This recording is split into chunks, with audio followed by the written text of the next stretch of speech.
in 5. Are you going to let people in? No.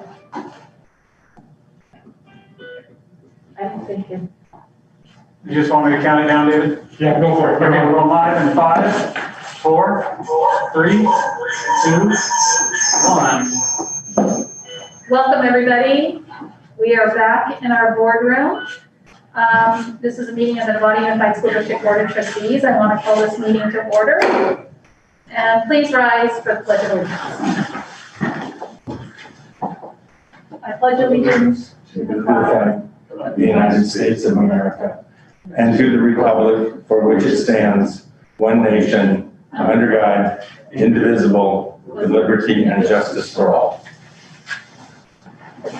All right, like I said, we are back in our boardroom, and it's just the trustees, Superintendent Koska and Ellen is here to help us get this meeting going, and David is also helping us with IT, and so we do not have nobody else here in the boardroom, but this is our phasing in of trying to bring some normalcy back a little bit to our board meetings, and so we're gonna do it this way for this meeting, and then our meeting in December, we're gonna change it up a little bit and go to a Zoom webinar and hopefully have some live public comment during our meeting is our next approach. So we're doing a little bit of phasing in, so be patient with us.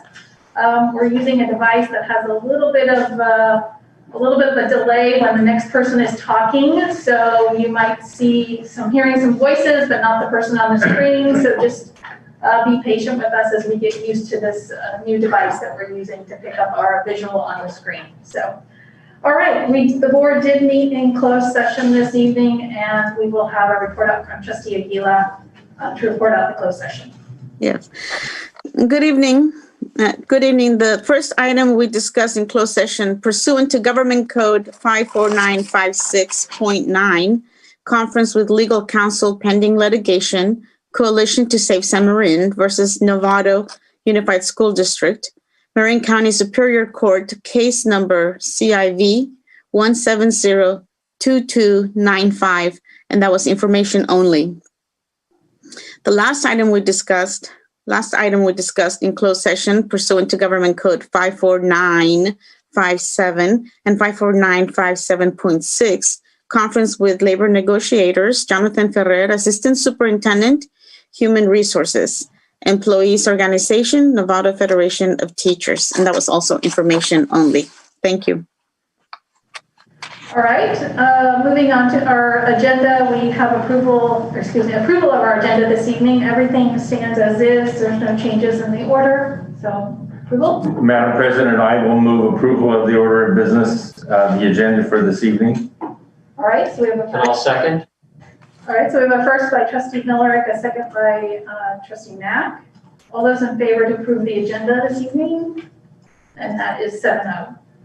And all trustees are present this evening. Trustee Aguila is joining us via Zoom. She may be stepping away from the meeting later on in about an hour or so. It's a little unsure. So if you don't see her, she's won't be present from the meeting when she has to step away. But we'll say something once we get to that point. Moving on to public comment on consent. We did not receive any public comment on consent. And so the next would be any items to be pulled from the board. Does anybody like to pull any items? I will pull 16F.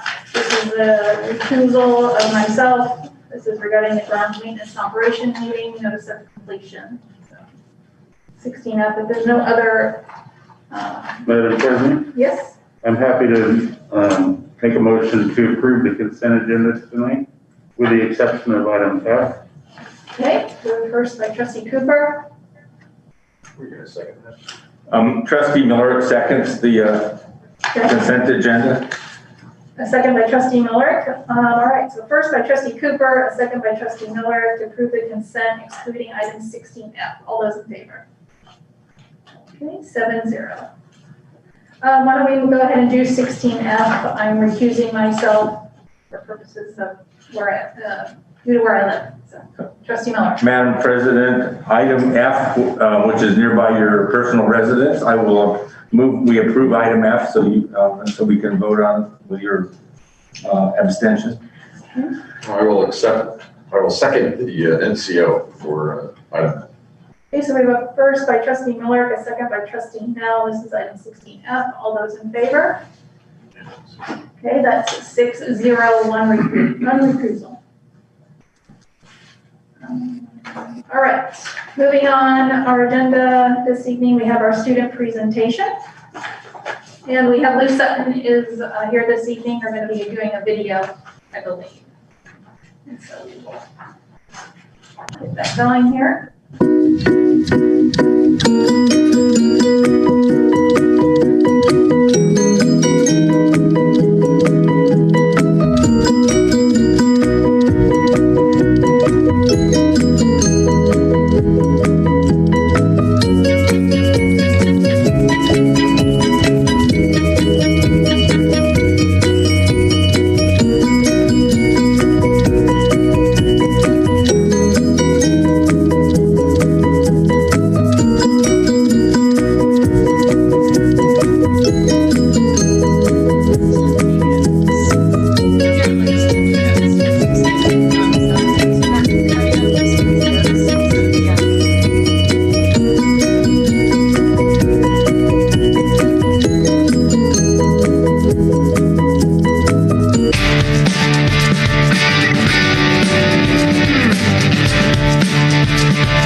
All right, so next it was Lou Sutton. I see Mira is up there on our Zoom.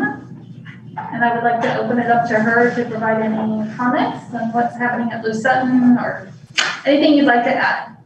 Sure. Thank you for letting us highlight our wonderful school tonight. I really wanted to give you an opportunity to see what it looked like to have our students back on campus. I personally was so excited to finally see them and just bring that smile to campus. And so I hope that the video highlighted that for you.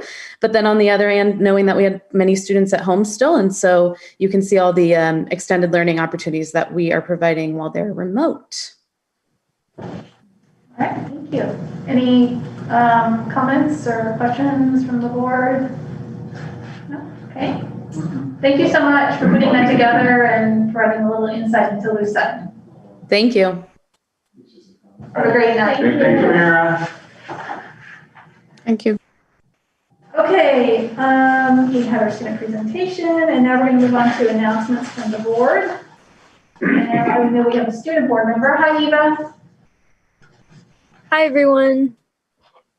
Okay, go ahead. But I think you're the only student board member joining us. Yes, you are. Yes. Okay, so we just finished up with our coin war. We raised $1,420 to donate to Celebrate Life Breast Cancer Foundation, and our junior class won with around $760. We are starting our canned food drive, and we're going to donate to San Francisco Marin Food Bank. We have signing day coming up with 4 of our lacrosse players on November 10th, and our sports boosters are going to and present an athletic director driving around to people's homes and doing socially distanced signing day. We have photo retakes for 9th to 11th graders. Their portraits are going to be done on the 7th, and senior retakes are on December 5th. We just also had the parent group, Friends of NHS 2021, did a Halloween drive-through where they handed out candy and there were some games, and they also handed out gift cards. This gift card was for Tommy Salsa. And we are looking forward to Thanksgiving break. That's all I have. Great, thank you. Trustee Miller? I have no comments for this evening. Trustee Mack? Just one thing. Last week, I took the opportunity with the school's opening to go to my local neighborhood school and walk down to Loma Verde, I think 3 or 4 days. And it was a great experience, for obvious reasons. At the same time, obviously, we're learning as we go, tweaking as every day went by, and it's going to be interesting. We'll have to step it up even more when we bring in 2 more grades and students start coming in from multiple entrances to our campuses. So we'll be ready then. Okay, thank you. Trustee Knapp? Just briefly, I attended the Efficiency and Effectiveness Committee, which are known as EEC, with the Marin County Office of Education, where they put on a seminar for pensions and just got an update on where things are at currently. And just refer to President Butler, who was also at the meeting and is also on the actual subcommittee that came up with the report. So that's it for tonight. Thank you. Trustee Gasser? And I attended that as well. I thought it was helpful. There was some additional information I wasn't familiar with, so thank you for that. But I mostly just wanted to acknowledge and thank the teachers and staff that have been working so hard to make everything possible for our kids. I can personally say that watching my girls Zoom every day and all the stuff that they're doing, and the teachers that are going above and beyond. We had one visit from a PD teacher that was great and meaningful because my daughter had never met her personally before, and just the little things that I know that everyone's doing out there that are making a huge impact on the kids. So thank you. Trustee Cooper? Yes, I attended a pension workshop that was put on by MCOE last week, as well as I went to spend some time at San Ramon in the morning, first day back. Pretty exciting time for parents, kids, teachers, everybody. And just to remind everyone here, the Marin County School Board Association is putting on a roundtable discussion for trustees and superintendents on next Monday between 6 and 7:15. Okay. Trustee Aguila? Yes. I attended the Schools Rule Marin, and that was very exciting because, money was raised, and to Novato, we had $132,511 was distributed, which will go to libraries and music, visual arts and dance programs, and student health and safety and technology purchases will be focused on closing the digital divide. So that was exciting. And also money that would be distributed for arts and the gardening and music and movement. So that was $4,749. And so thanks to Schools Rule Marin and Mary Jane Burke, who had this set up.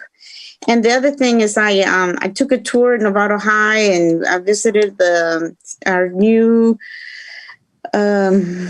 science buildings and all the facility that's the new facilities that will be provided for our students. And it's so exciting. And I wish I would have been a student during that time when this time. Well, actually, I would have liked it to have that facility during the time that I was a student. So that would have been wonderful. And I just want to thank the teachers and the parents for their patience during this week, for the students coming in, the little ones coming in, and it's very important that we continue with the patience and that just make sure that everybody's safe. And so, thank you. Thank you, Trustee Gila. I attended some of the things as well. It's nice to hear that a lot of us got to the pension workshop that was held through the county. And out of that will be a pension resolution has been developed that we'll bring before this board. And so we'll have a little presentation and discussion of that resolution. And the idea is to get districts across the county to pass that resolution and create awareness of just the pension inequities and things like that. So we will have more on that in one of our December meetings. And then I was able to attend the Marin Promise Partnership. I'm on that committee serving as a trustee for all of Marin County as part of my position. And so they have a leadership council and a partnership council that I attended. And then I was able to get to 4 of our sites, 1 today and 3 of them last week, and just to kind of see how I'm seeing the kids come back to their classroom and see how things are going. And of course, there's many logistics that are being worked out, but I thought it was done very well, and we did it. We implemented kids coming back to school when we were ready, and that's key right there. So it really showed that we were ready, and that was a good time. So thank you, Superintendent Costa, for leading that way. And then I was able to Zoom on the Modelville Way Awards, where we honor 3 employees. And that, again, I always say that's one of the best things to do. It makes you appreciate all the work that everybody's doing in this district. And then as trustees, we were able to, nobody mentioned this, but we were able to judge some pumpkins. So we had some nice little celebrations between Modelville Way and judging pumpkins and seeing kids get back in the class. It was a nice week last week to enjoy those things, because we're facing a lot of things going on, and today just happens to be one of those days, election day. So a lot is going on in our world, so it was nice to have a few little celebrations there. So, Superintendent Costa. All right, thank you, President Butler. Yeah, it was great to see our students back on campus. I know there's still, anxiety unreasonably in our community about having our kids back and continue to come back. We continue to be committed to doing this as safely as we possibly can. And I think that we saw a lot of successes and we saw some things that we need to learn from as we scale up the number of kids coming back onto campus. But I just want to say a special thank you to everybody who played a role in making that happen. There's the people that are on the front line of that with particularly our teachers and our site administrators and our school nurses. And there's a lot of people behind the scenes that make it happen with all of our classified staff. And the people that don't get attention, the people that make sure that the IT work, that the classrooms are clean, that the kids are able to get to and from school, that we're reaching out to the families and we can't get them to fill out that form correctly on Crisis Go. All those things make it possible for our kids to come back. So a big thank you to all the frontline folks making it happen, and then the behind the scenes people. I want to talk a little bit about how this is a big night for our country, for our community. Locally, this board is going to have a new trustee elected tonight. We're going to find out who our president is for the next 4 years. Our district office is a polling place. It's always nice to see people showing up to vote, and it was great to see more people showing up to vote over the past couple of days than we have seen in past years. That's really exciting. People coming in with different perspectives, but being thoughtful and respectful to each other, and that's been really great to see. Appreciate all the volunteers that helped to come and make sure that that's possible. And it is a little bit confusing with the different ways to submit ballots, so that the volunteers played a big role in making that successful. I want to remind our community that, particularly our parents, that your kids are watching. This is a controversial time in our society around this election, and there's a lot of really strong emotions, and our kids are sponges. They're watching everything that you're doing, they're hearing everything that you're saying, and I hope that whether your candidates win or lose, you're remembering that your kids are watching you and they're learning from you about how to deal with winning and how to deal with losing and how to deal with when things go your way or when they don't. So I just hope that you're modeling what you want to see in your children in the future as we go through this challenging time in our country's history. So, thank you. Okay. Can I have one more comment? Yes, Trustee Cooper. I was very proud of the fact that Schools Rule has making a contribution to this district of $132,000 this year. They do a phenomenal job every single year that they've been in existence. They come through one year right after the other, and School Fuel and this district, this trustee is very appreciative to them for their work. Thank you. Yeah. Moving on to non-agenda public comment. We do have some comments, and Ellen will be reading those this evening. All right. Waiting for the camera to find me. I'm going to read the public comments. I'll just keep talking. It's going to find me eventually. Make a big voice. I know, it's a big voice. I think I can be heard on Zoom. The first one is from Chris Barger. HVAC upgrades with state grants provided in public schools. I have been trying to reach out to my local school district now for over 4 months to help them get a plan implemented at NUSD. There are new bond measures now approved by the governor to review and test performance of each system and provide a report of recommendations for corrections. If I can give any assistance in developing a plan to get our children back into classrooms learning with better indoor air quality and effective solutions to bring NUSD schools using the recently approved grant money for 841AB, please let me help you to get our schools online.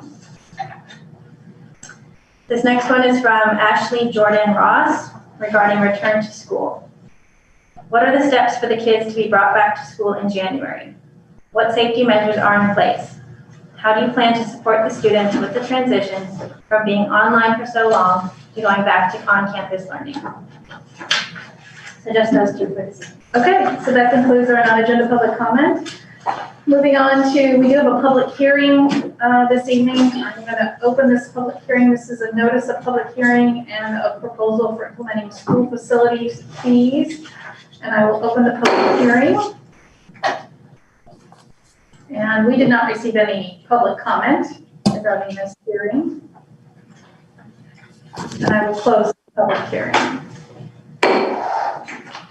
All right, now item moves into discussion action. I see Yancy has popped up on our screen, and this is the approval of the resolution number 11, 2020, 2021, increasing school facilities fees authorized by Government Code Section 65995 sub B3.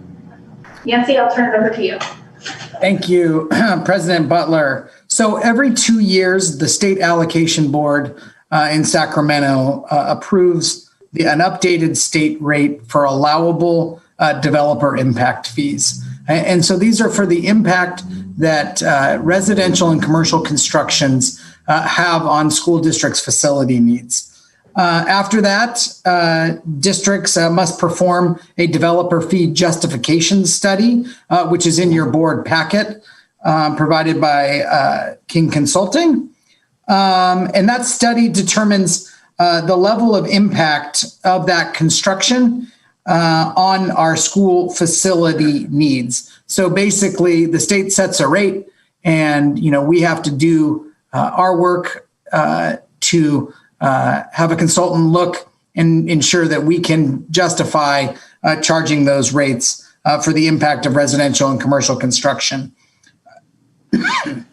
As noted, in the report, the district can justify a level well above the state allowable rate, which means the district can charge the lower of those two amounts. And so that in that case, it's the state allowable rate of $4.08 for residential, 66 cents for commercial, and 3 cents for mini storage. One thing I do want to note is that the school district does not charge for any improvements, any increases in square footage that is under 500 square foot. So if you're putting in a bathroom, if you're putting in some minor changes to the property, those won't be charged. Only construction projects over 500 square feet are charged these developer impact fees. With that, I'm happy to open it up to any questions from the board. Trustee Gasson? So not so much of a question as a comment, because when I was going through this and it was talking about using the funds for, increased enrollment or students and stuff, that's kind of ironic that we're talking about how we're decreasing in students, and so our facilities are underutilized, and so the report does go through it. So I just wanted to make a note on page 6 that there was an actual section that basically talks about that it's more for having the facilities brought up to standards to accommodate those kids. Because again, as I was reading this, I'm thinking we're not in need of space for any future kids coming in because we're under enrolled in some of our sites already. So I just wanted to point that out. Okay, thank you. Any other questions, comments from the board? No? Okay. All right, so I have a question, Yancy. Yep. So the information in this report, can this be used for our future discussions on facility planning that we're going to be having? It can. It's some of the higher level data around facility planning. We're going to need to delve deeper as we get in there, but this is a very good starting point. Okay, all right. All right, so this is a discussion action. If there's no further questions, Trustee Aguila, you're good? You don't have anything? Okay. So the staff is looking for approval of this resolution. Okay, Trustee Miller? I'll move approval of the resolution 11-2020/21. I'll second. All right, so we have a first by Trustee Miller, a second by Trustee Aguila. This is approval of resolution number 11, 2020-2021. All those in favor? Trustee, okay, 7-0. All right, thank you, Yancy. Moving on to item 14B. This is approval of new education services.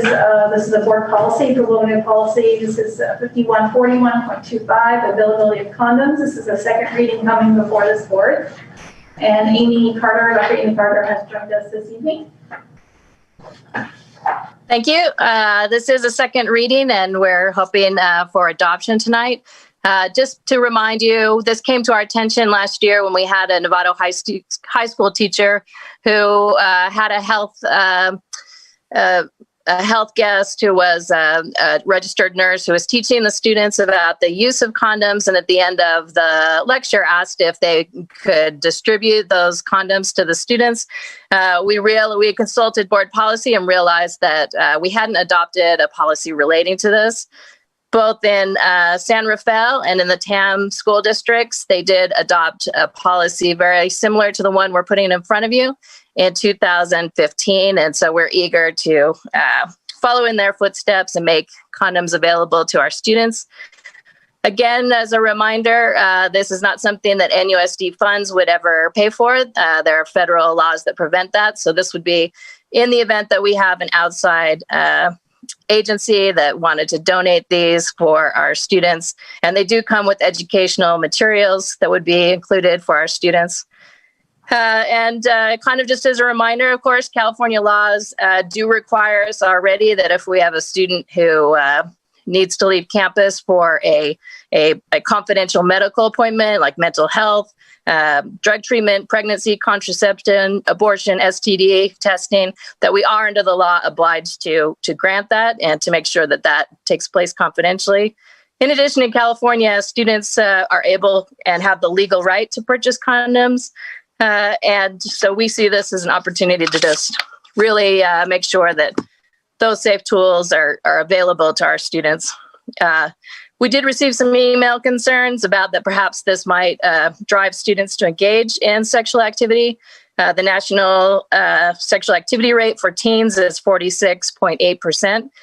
But in San Francisco Unified School District, they've had a policy like this in place since 1992, and they've seen that their sexual activity rate actually comes under that national average. And they have been so satisfied with the success of this program that they're expanding it now to the middle schools. So we do feel that this is something that we want to recommend to the board. I have the high school administrators here with me tonight if you have any questions, and we'll turn it back to you. Thank you.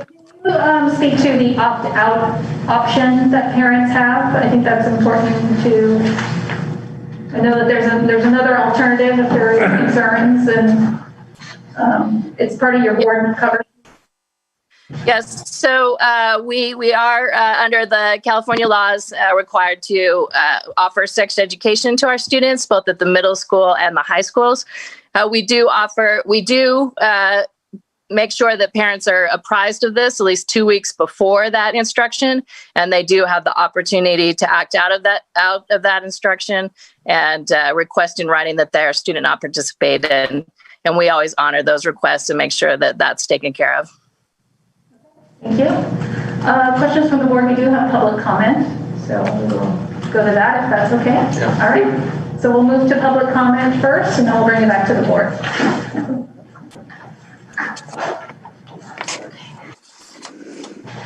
The first one is from Emily Larson, condoms in the school. I want to show my support for condoms in the high school being available for high school kids. Providing a safe option for kids is not promoting sex. It is educating and protecting kids. It is empowering them to make a choice to protect themselves. Thank you. Gisela Guillen, condoms. I can't believe I have to write this, but not interested in pregnancy and/or STDs for my high schooler. Please provide condoms. This one is from Teef Gibbs Jensen, parent of 2 and NUSD alumni. I am a strong believer in freedom of choice and free agency, and I know many kids are sexually active, but I don't believe condoms donated by Planned Parenthood belong in any schools. This is a parent-student issue. This is just one additional reason why I am proud to say that I removed my 11th grade child from public school. This is another reason why you have declining enrollment. I hope you sit up and take notice. George Rothbard, proposed condom policy. I'm writing to express my concern regarding a proposed policy that would distribute condoms to minor students. As a professor at the College of Marin, I see many students entering college with little sense of personal responsibility for their academic progress.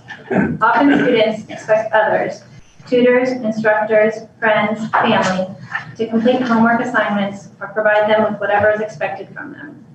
How has it come to be that so many young students turn to others to make their decisions for them and do their work? Could it be that our educational system, through well-meaning programs, has robbed students of the skills they need to learn to be responsible for their own decisions? The proposed condom policy is no doubt well-intended, but has the board considered the unintended consequences of distributing condoms to the student population? The mission statement of the Novato schools is to provide an innovative and personalized learning experience for every student to develop the knowledge and skills necessary to be successful and productive citizens. I understand that sexual information, including contraception, is a valid aspect of this mission. But how exactly does the distribution of condom promote education? The proposed policy doesn't say. Who will determine which condom manufacturer will be contracted? Who will determine what specific style and features of condom will be used? The proposed policy doesn't say. How many condoms will each student be provided with? For what period of time? What rules are in place that puts limits on this resource? If an enterprising student asks for and receives a box of 100 condoms, what prevents the student from selling them on eBay or Craigslist? What tracking system will be in place, and how will the inventory be safeguarded? Who will administer the inventory and distribution? The proposed policy doesn't say. If condoms are made available, will female contraceptives also be available? The proposed policy doesn't say. Condoms are notoriously unreliable. A good condom has a 0.5 failure rate, 1 in 200. Who becomes responsible when a pregnancy or an STD results due to a defective condom?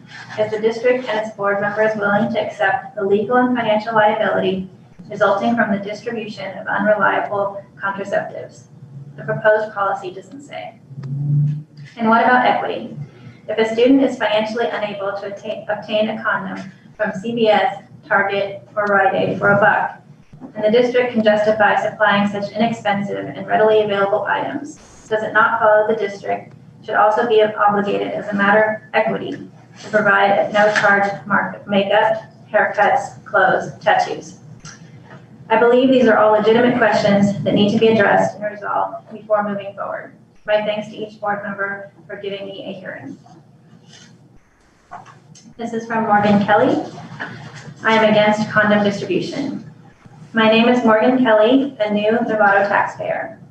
I oppose handing out condoms in public high school for 3 reasons. 1, it takes away from the due right of parents to decide if their child should have access to contraception.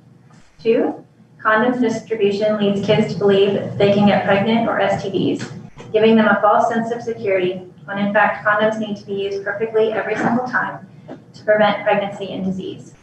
3, condom distribution is sending the message that teachers, principals, parents, and school board members are expecting kids to engage in sexual activity. Is this really what the school board wants to be remembered for? Thank you for your time and consideration. Susanna Nation, support condoms being available in school. Dear school board, as a responsible and involved NUSD parent, I strongly encourage you to vote to allow condoms to be offered for free in high school.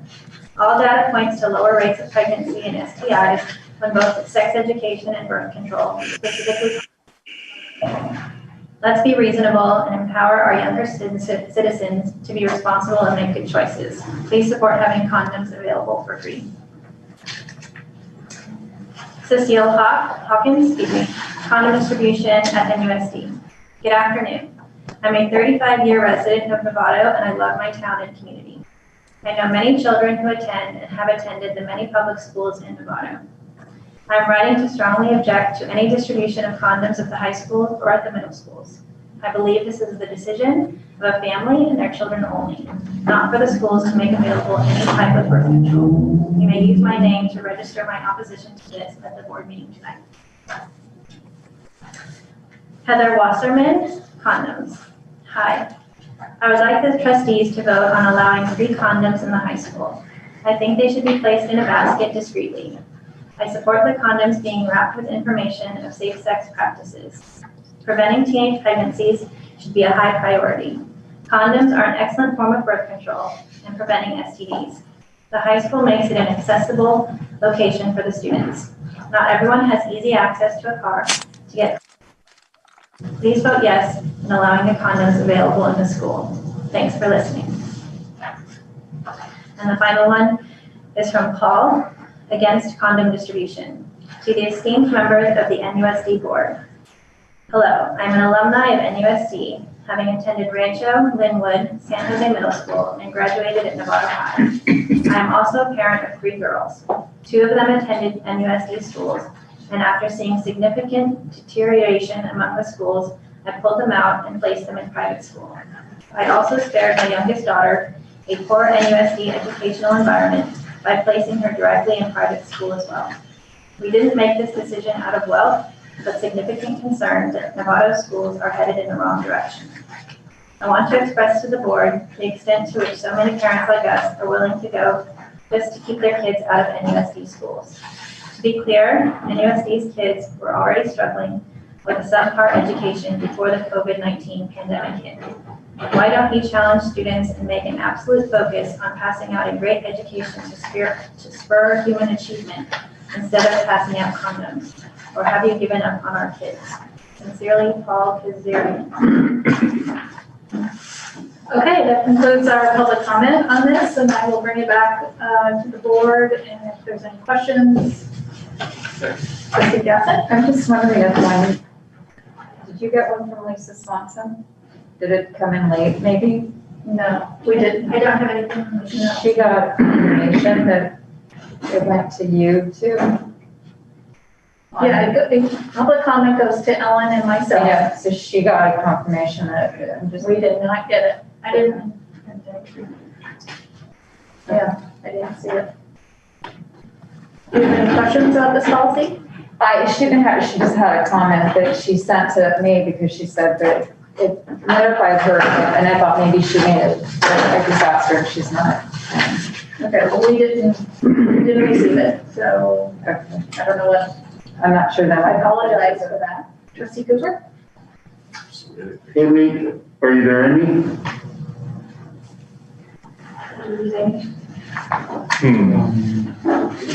If Amy's there. Oh, there's Jen. I'm here. Okay, Jen. Amy was worried that she may have spotty internet, so I'm here just in case there's some questions that I can answer and while she's trying to get logged back in. Okay, perfect. Can you hear me okay? I can. It's regarding the sheet in the packet tonight titled FAQ regarding changes to board policy 5140. Got that? I do. So the second paragraph down that I have a question about. Absolutely. You could just clarify. So is it interested students will meet the school district nurses and our school social workers privately?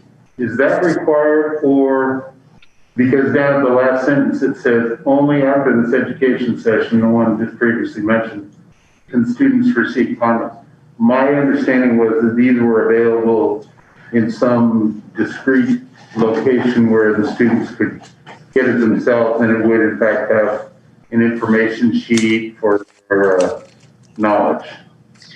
So my understanding is, and Mark can certainly attest to what their plan is at their schools, would this be approved, is that these would be in discrete areas, but near the nurses area, so the station where the nurses are, so that information will be readily available, but as will resources, as in adults on campus who are able to give that information. Similarly, it would be like we had heard Amy's example in the health classes, when we have a health professional that is in fact working with the students specific to this type of information during that education, they would be able to let the students know where those areas were on the campus, but they would be near nurses stations or the counseling stations where there was personnel that was trained in this at that location. Mark, if you wanted to add, or Amy's back on as well. So I guess my question is there education that's required to get these or not? The information comes with it, so it is there with it. It's an informational kind of, pamphlet. So the education is required. They receive that in curriculum during their health class, but at the location where they're picking up a condom, there will be health information that they have to take along with that condom. I understand that. Thank you. Mm-hmm. And any comment from Mark? Yeah. Yeah, I would agree with what's been stated. They get the education in their health classes, and then it'll be available near the nurses station for the students to pick up that want to access them, and it'll come along with literature and information.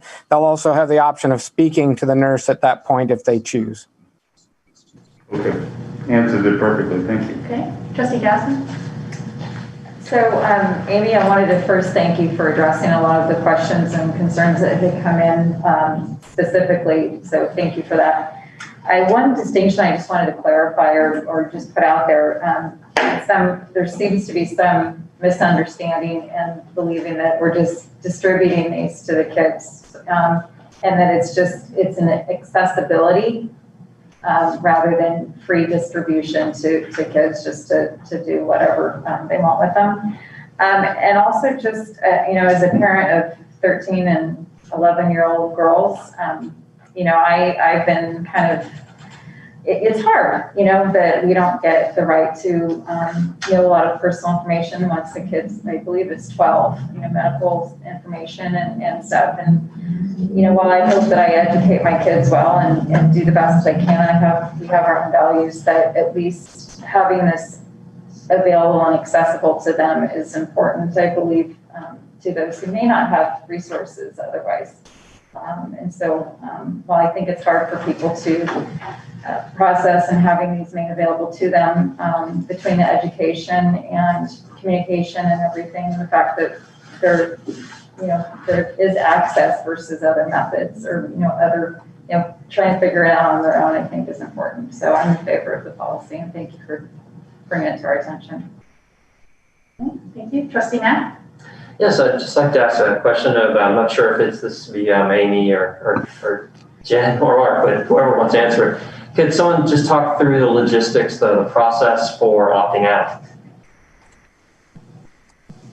So the opting out is done on an annual basis in all of our health classes. It is a form that goes home letting the parents know what is going to be the content of the course, and parents have the opportunity to opt out by signing that form and sending it back in. It happens in 5th grade, 7th grade, and 12th grade. It's the same opt-out that we use both for alcohol and other drugs, and also all of our family life and sex education. So that just relates to the classes, not to the distribution.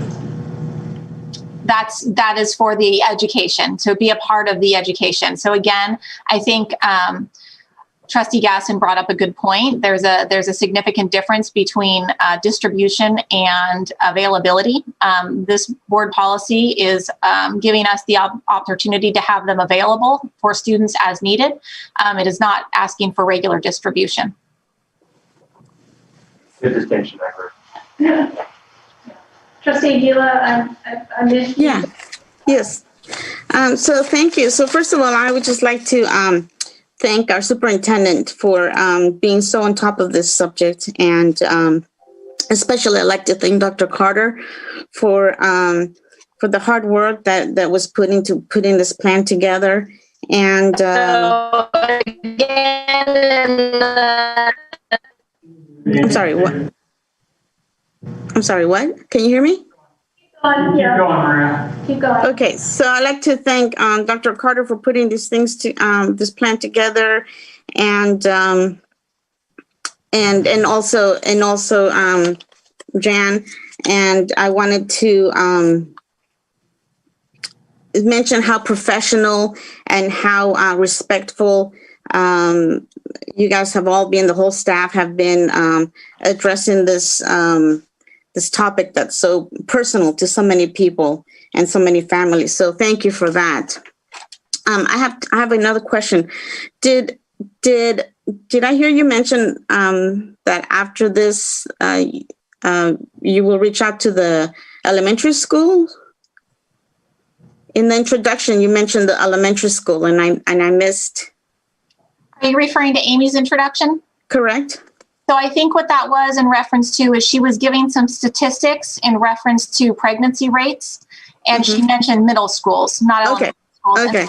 So just to be clear, this will only be high school. Only high school. Okay. Yeah, that's what I thought. Okay.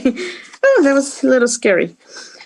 I wanted to just give my belief that I believe that you guys provided us some data saying that almost 50% of the students are sexually active. I believe it might be more. For those that admit it, they're minors, so I believe it's more. And so. And I also believe that no matter what we decide tonight, the students are smart. The students will continue to do what they continue to do. So if they're going to be, if they're already sexually active, they will continue to be sexually active. If they're choosing abstinence, they will continue to choose abstinence. So I get that. And I also get that a lot of the parents believe that by having the condoms in school, it will encourage sexual activity. And some studies say yes, and other studies say no. So we don't know. But I do want to share my perspective, and that is that no matter what we decide tonight, I don't think it's a big deal. I don't think students will necessarily change their behavior. But I mentioned before in the past that I don't believe that condoms belong in school. That's it. I just don't. And do I believe in condoms? Do I believe they work? Yeah, they I do. Some may not, but I think that they do. But a lot of the public comments tonight, there were some really good questions that were raised. And so because of that, I wanted to ask the superintendent, did we reach out to the parents through, maybe PTA or maybe like school site council? Did we get feedback from them? For those that didn't read that don't know the background, did we reach out to the parents and get their feedback, Superintendent? Not that I'm aware of. Principal Brewer, are you aware of it? Yep. Most definitely. But before we even began this process, we asked both high school principals to take it to their parent community and to their student community. I believe we put it forward in several PTA meetings. We took it to our student board members and did have those internal conversations before bringing it forward. Mm-hmm. So did it formally go through like a school site council where we got together and shared ideas and talked about it in detail and see what was best? Each of the principals were tasked with sort of finding a way to connect with their parent groups, and they can speak more accurately and precisely to how those measures were engaged. But I know that they both reached out to the parent community before we moved forward. How do they reach out to the parent community? Was it through Dr. Sims, Principal Brewer? Mark Brewer, can you share with us what you did at Nevada High School? Conversation started last spring. We had conversations with PTSA parents. Some of those parents are crossovers with school site council. Mm-hmm. And then we also had discussions with students and student leadership groups on campus to get their views and opinions about this, mm-hmm. And allowed people to give input and thoughts as we looked at developing the policy. Mm-hmm. Okay. Well, thank you. Thank you for doing that. There were some questions asked, but I know we can't comment on public comment. But I just wanted to say, I just don't think that. I think kids are smart enough to know what's safe, and I'm a strong believer in safe sex education. So I think we should continue that. I know that you mentioned that this doesn't require money, bringing in the condoms. They're donated by organizations, and so, however, it's more work on the nurses, and I just think time is money, and so. I just think that students are smart enough to, if they're minors, and if they know that they know where to get the condoms, they'll get them. If they know to abstain, they'll abstain. If they choose another contraceptive, they'll choose another contraceptive. And I just don't think it's our business to have condoms in the schools. So that, that's it. I appreciate all the hard work. I appreciate, again, your professionalism for the staff and dedication to put what's best for the students. But that's my point of view. And also, I have another question. I know we've had issues before in the past where we've had some parents have found used condoms in our elementary schools. And so can we, if we're going to be providing these condoms, can we make sure that we increase surveillance or security or whatever, however you think it's best to to just make sure that our campuses are free of just new or used condoms laying around. And I just think that at this point, I mean, I just feel bad because there's so much work that was being done, but I just, and don't take it personally, but I just think that we should be focusing right now in so many other important things. We should be focusing on having safety in our schools and bringing our students back to school and bringing our teachers back to school safely, and providing TVs. We should be providing TVs and the teachers' kits and Chromebooks and all the things that we need, but not condoms. So. Thank you, Trustee Aguila. I appreciate all that. No, we don't take it personally. We all have different values that we bring to these conversations, and I appreciate you sharing yours. Ava, do you got something that you'd like to add? Yeah, I just wanted to make a comment really quick. I just wanted to say that I personally am in support of condoms on campus. I don't think that it's promoting sexual activity. I think that it's promoting safe sex. And for those who are opposed to or who have opted out of having their kids learn about sex ed, I think that if they choose to have sex, that there's an option for them, or that they have the knowledge to be safe. And yeah, I think that's it. But I just wanted to say, I think that it'd keep a lot of kids safe when it comes to teen pregnancy and STDs. It's really important. And abstinence, it's also another option that students have. But thank you for sharing that. And even though I bet you the rest of the board will have different opinions, but it's okay to have different opinions. Yeah, that's correct. Okay, so I'm going to bring it back to the board, the remaining board members. And is there any further discussion? Trustee Nell. I just want to weigh in. I'm going to support policy. I think that staff's done a good job of presenting the facts. They've got some sample ideas out here. This is a health issue. We're in the education business. I think we have a responsibility to educate our students about all things health related, and sex and health overlap. And we all know there are consequences for irresponsible sexual activity. And so I understand where some parents are coming from, and their concerns are respected. But in the end, the evidence is clear that the more we do as a culture, society, and community to educate everyone, including our youth, around sexual activity, the healthier we're going to be, the less teenage pregnancy, the less sexually transmitted diseases, and a lot of other emotional consequences that come from this health issue.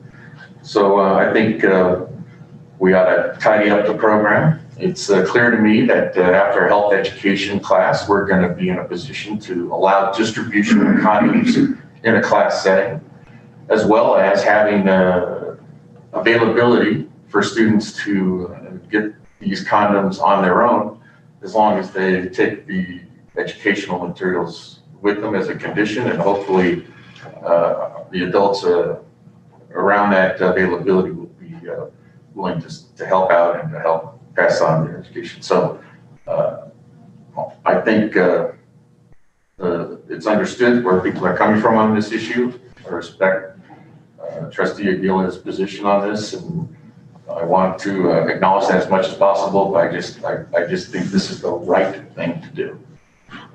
Thank you for that. Trustee Gasson? Just one more thing I thought I'll add, since having heard the conversation going on, and so my girls, one of them has gone through the 5th grade sex ed training and 7th grade, both of those. It is so comprehensive. It covers things that I probably didn't even know until I was in high school. And so some of what I'm hearing from people speaking, their thoughts on having condoms available, I think by the time that they're in high school, they will have had 2 separate health classes that will have covered, a lot of different scenarios and things that you can do. So I think by the time that they're in high school, they're going to at least have that foundational education on, abstinence or other options for birth control and stuff. So there is a foundation before even getting to the high school where they would be available. So I just wanted to put that out there. Good point. Yeah. All right, this is a discussion item, and trustee Gila. Yeah, I just wanted to say that again. I want to say again that I do believe in safe sex education, so I'm not against that. I do believe that condoms work, so I'm not against condoms. I just don't want to step on parents' toes. I know some parents are very irresponsible, and they don't want to, or they don't know how, or they don't want to, or they just they themselves didn't have parents that would feel comfortable enough to teach about such private issues, and so I just want to be the voice for those parents. Thank you, trustee Gila. Appreciate your comments. So staff is looking for approval of this policy. This is a second reading. If everybody is fine with the wording and to move forward, we can make this a final reading if the board sees that way. Trustee Mack? I'll move to approve it. Okay. So first by trustee Mack, second by trustee Nell. All right. So, and then are you guys good with the final reading on this? Yes. Okay. And this is a final reading. All those in favor? 6 in favor, 1 student board member. So student board member vote in favor, and those opposed. Maria, are you opposed? And Maria, trustee Gila is opposed. Opposed. 1 student board member is a yes. Okay. Thank you for that. Good discussion on that policy. And moving on to item 14C. This is approval of modification of the community service hours for the classes of 2021 and 2024. And I see Amy is still available, and Jen will help out as well if she has to.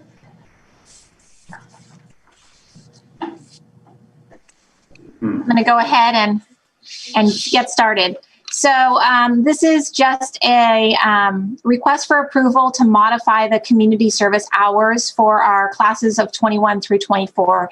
As you guys are well aware, the pandemic has caused a close of school campuses for some time, and therefore also opportunities for our students to serve in the community. We experience the impact. Oh, okay. Jen, I think you should keep going, please. Yeah. I think Amy's on a big delay. Okay.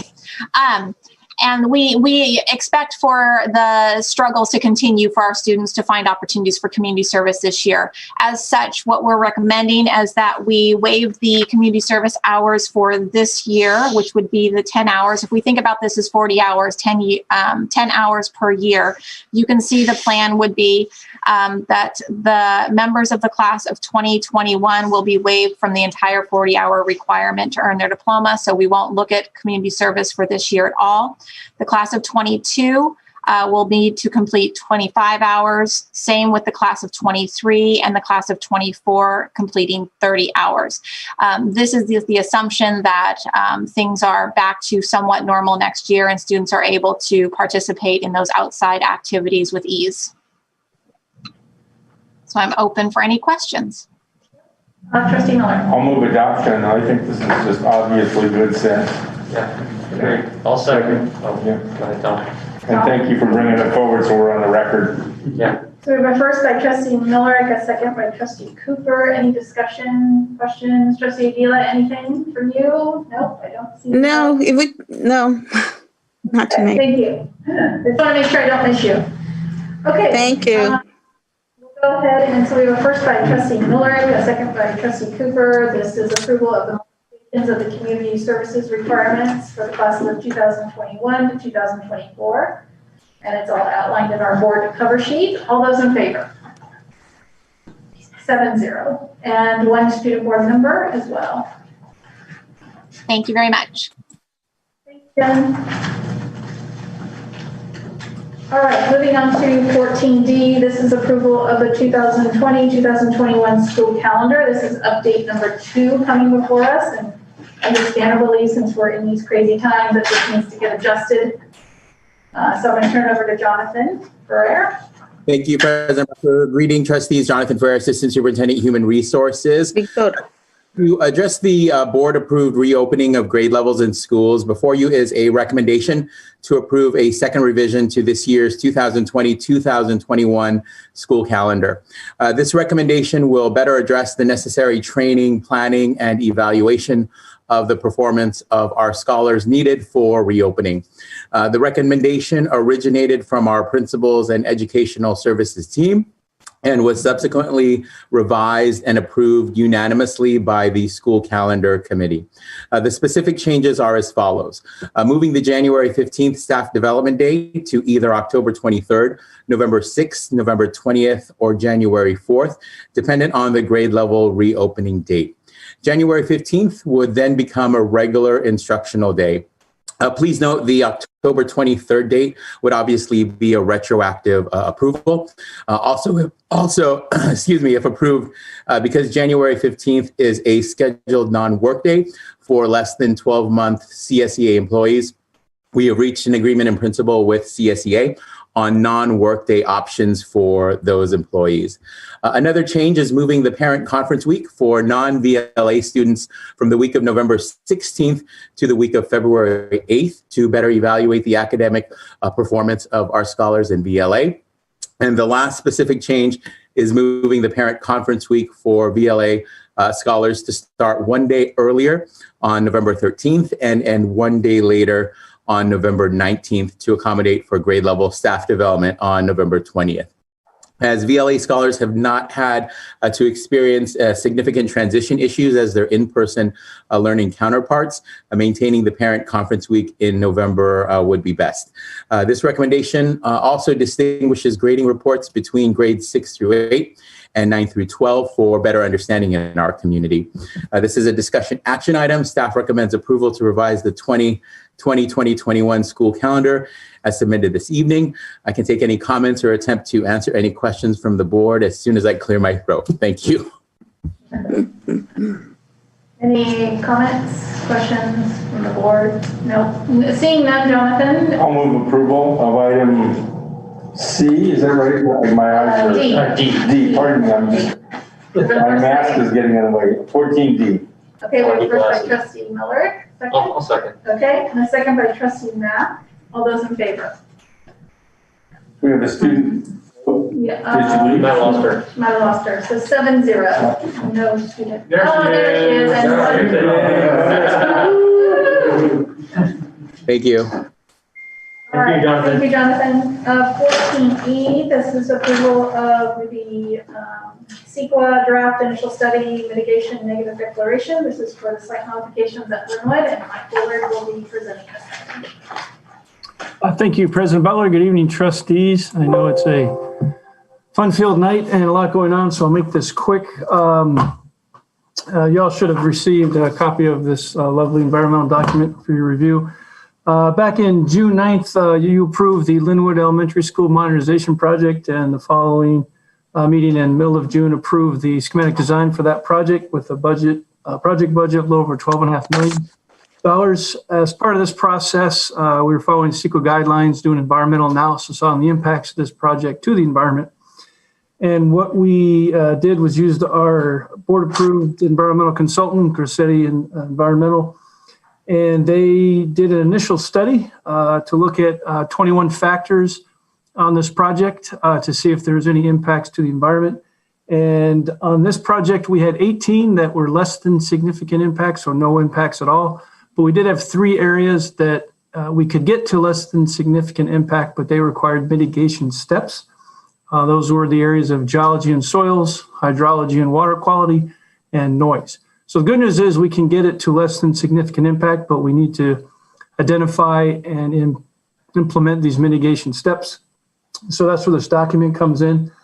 So before you is a draft initial study, mitigated negative declaration, which we would like your approval tonight on. And once you approve it, we will begin a 30-day public agency and public comment period to receive feedback from both, and then incorporate any needed changes and updates to the document. And at the end of that time, We will come back to you for a second board approval of the final document, which will then be posted to the state and registered in the system.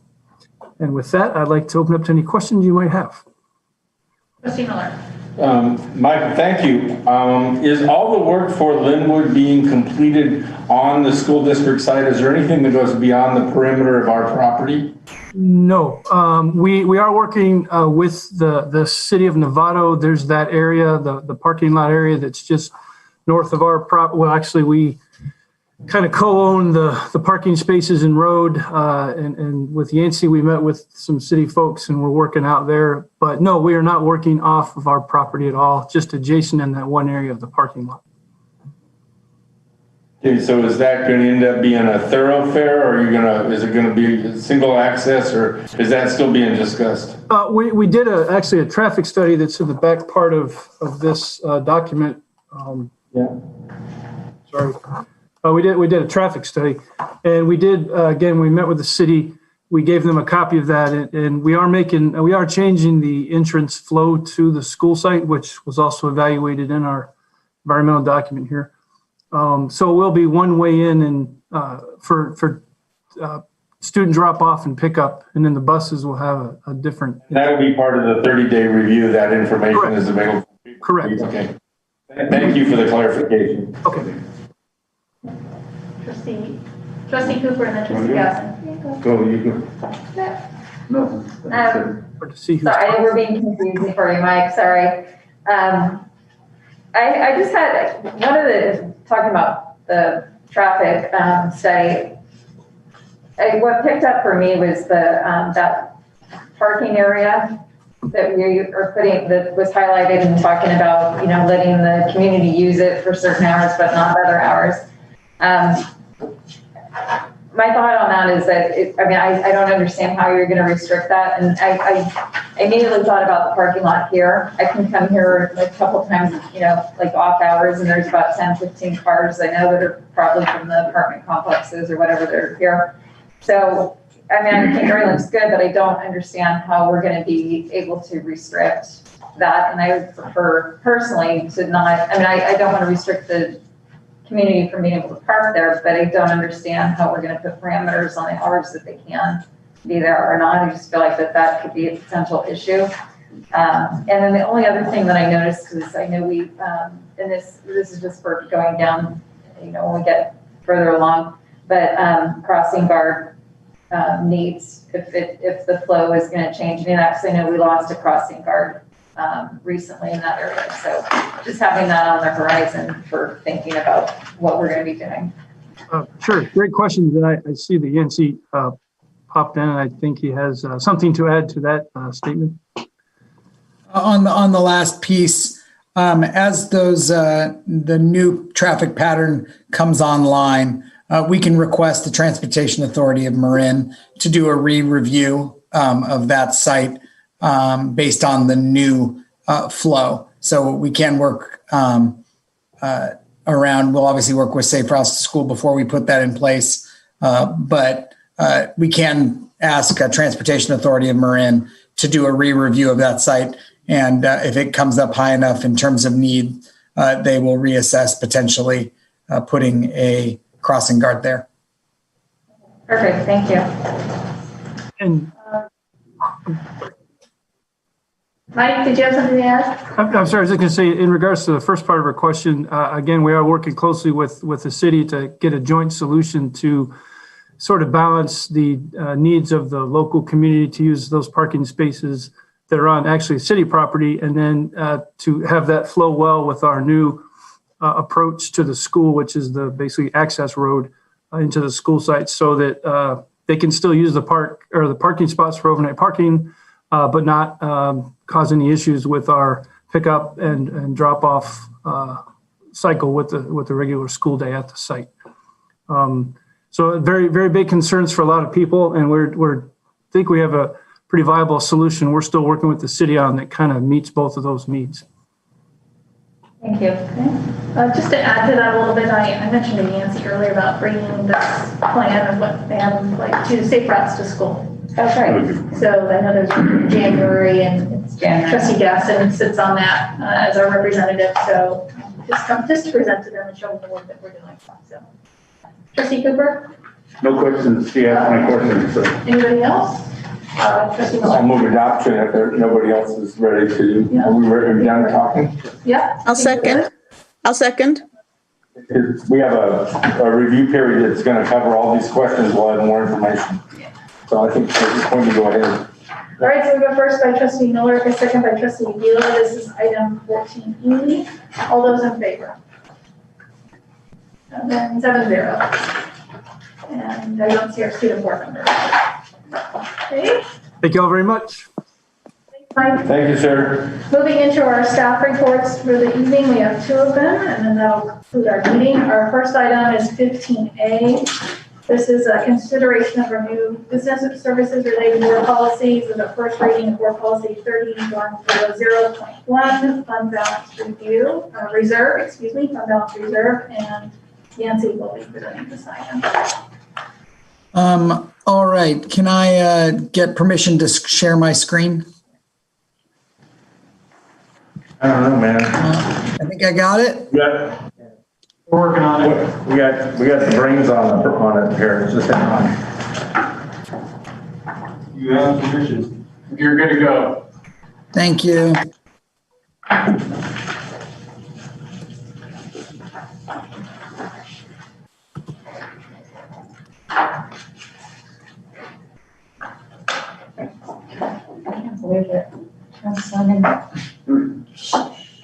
Can everybody see that? Yes. Okay. All right. All right. Thank you, President Butler, trustees. Over the last couple of months and really in the last couple of years, we've discussed more and more our fund balance and our fund balance reserve policy.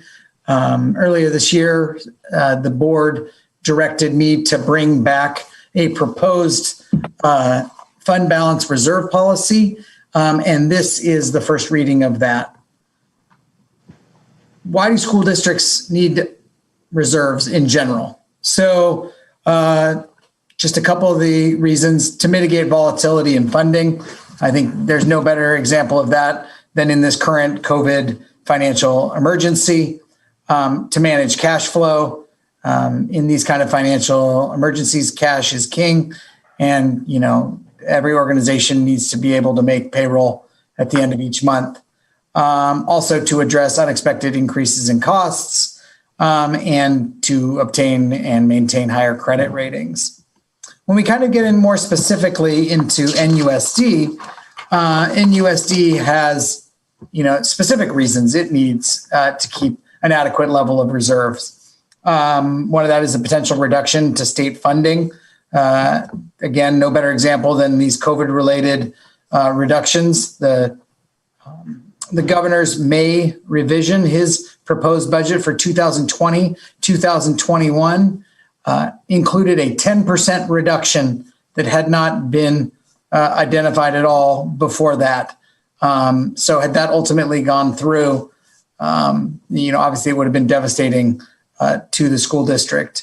Also declining enrollment. NUSD continues to be in declining enrollment due to the lower birth rate since 2009 in Marin County and specifically in Novato.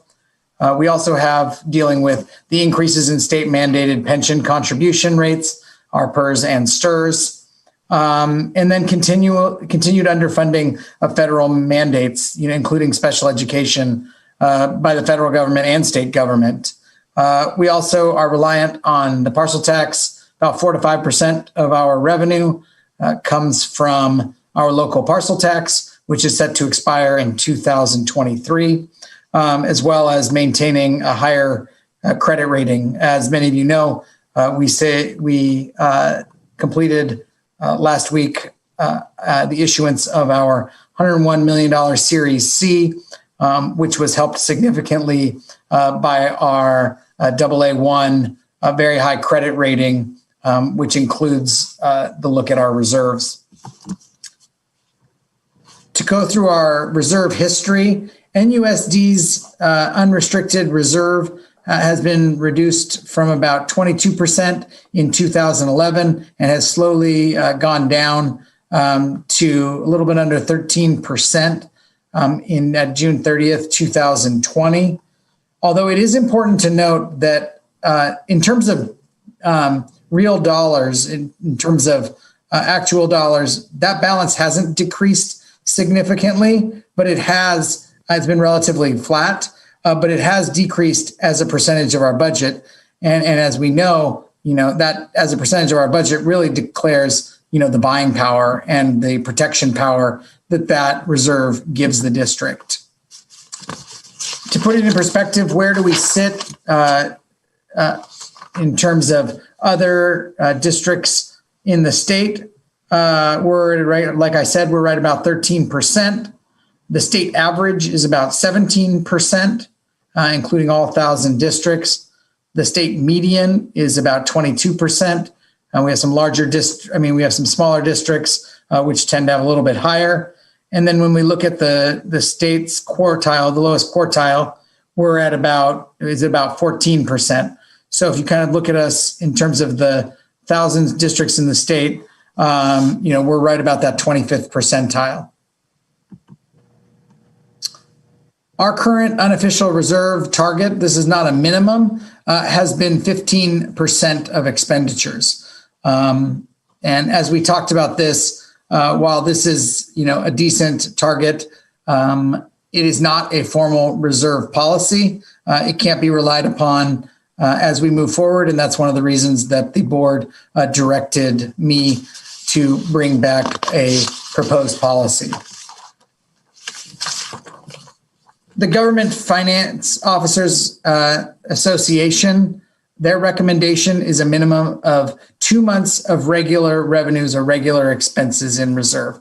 And I think this is a really good look in terms of, how to look at it. When you look at, your family's, savings account, I usually look at it, and people I talk to usually look at it of, how many months could you get by, if one of the people working didn't have a job, how many months, rent or mortgage could you pay, or expenses could you pay out if you didn't have revenue coming in?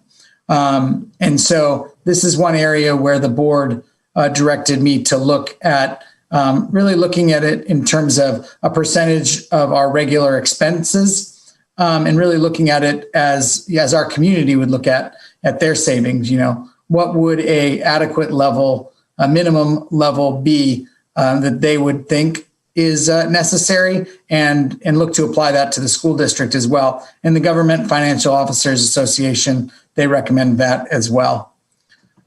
So at the last meeting, I went over different areas which make a strong reserve policy. And it's really important to note that just a simple reserve level does not make a good reserve policy. There's things like, when do you use it? How long will you use it over? Once you're using it, how will you commit to lowering district expenditures to match those new economic realities? And, how and over what period of time will it be built and replenished? So the attached proposed policy goes into each of those, and I'll kind of hit real quickly on each of them. So the reserve level, the recommendation is a minimum of 2 months of operating expenses, which is equivalent to approximately 16 2/3%. In terms of using that, the triggering event would be a fiscal emergency declared by the Board of Trustees. This could be the Great Recession back in 2008, 2009. This may be the COVID financial emergency, but it would require a financial emergency being declared by the Board of Trustees. In terms of how long to be used over, the policy notes no more than 1/2 of the reserve could be used in any 1 year. So at a minimum, the reserve should last 2 years during a fiscal emergency. Also, the commitment to lowering district expenditures, that declaration of fiscal emergency would trigger a budget balancing process. And lastly, the time period over which the fund balance would be replenished. The board, the draft notes that the funds would be restored within 3 years of the end of the fiscal emergency. All right.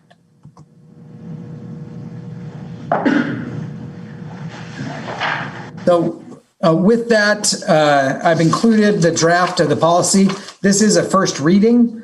It will come back to the board. And with that, I'd be happy to open it up to questions or comments in ways to improve the proposed policy. Thank you, Yessie. I know we've been asking for this for a long time, and I'm really glad to see that we're finally getting a chance to do something. And when I say finally, I mean us, not you guys. But could you pull up the last slide? I do have questions about, because this is where the rubber hits the road, so to speak, the actual policies that we're going to be looking at. And a couple questions I've got. This might be the easiest one. The very last one says funds be restored within 3 years of end of fiscal emergency. Whereas we have a triggering event, right, where we declare a fiscal emergency. I think we have to have a back end as well. We have to declare that it's over so that 3-year period can be, have a start and stop, if you will. Does that make sense? Yeah, absolutely. Like a resolution, whatever. Yeah, declare that it's over. Yeah, the policy does not include a triggering event to when that fiscal emergency is over, and therefore this could be a little fuzzy in terms of the interpretation. So I think that makes sense. Then I'm just struggling with no more than half of the reserve to be used in any 1 year. I understand the purpose. I understand the moderation it's trying to introduce. But at the same time, I'm concerned that if we have an emergency and we're triggering it, and we might need it in 1 year. I'm looking to the rest of the board to talk about this. So I don't know the answer. I'm a little worried about that. So I'll leave it at that. Trustee Gasson? So I don't have any perspective on that yet, but one thing, well, actually, first, Yancy, I wanted to ask you, just so that we can share with the community and with the board, I've never felt that 3% was sufficient for anything, but what, if we kept to the minimum that is required, what would it even get? Like, how far could we even get with that in terms of, I know it's not much, but 2 weeks. Yeah. It doesn't even get us 2 weeks of payroll. So I just wanted to put that out there for perspective, because I'm a huge saver to begin with, but 3% just doesn't even buy us anything, even if we were to stay at that minimum, which I know some people in the community would like us to be at. But it's insignificant, basically, in terms of helping us get through anything.